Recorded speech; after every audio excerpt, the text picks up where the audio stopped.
সালাম আলাইকুম। ইসুফ ভাই, এটি কত কত এম্পিয়ারের ব্রেকার? এটা একটা আছে 250, আর একটা আছে 160, দুইটা আছে, তিনটাই আছে 160।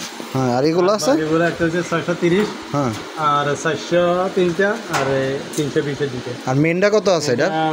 2000। 2000 না? আর এই যে এই বাসবারগুলা কত সেন্টি, কত মিলি? এটা 30/8। 30/8। আর এই ব্যান্ডটা যে দিচ্ছেন এখানে কত? 10 সেন্টি প্যান্ট।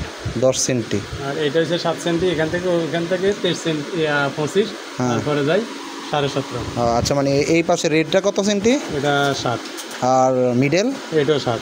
আর রাইট সাইডের? এটাও 7। 7। তার মানে এইখান থেকে একদম সবগুলো একই একই মাপে না? এখান থেকে বুলুট হইব হ্যাঁ। 25 সেন্টি, এখান থেকে এটা হইব 35 সেন্টি, এটা এখান থেকে হইবে 46 সেন্টি। ও আচ্ছা, তাহলে আর এটা এখান থেকে আর এই মেন বাসবার কত মিলি, কত কত দিচ্ছেন? 80/20। 80/20। তাইলে লোড ক্যালকুলেশন করে দেওয়া ঠিক হয়েছে। হ্যাঁ।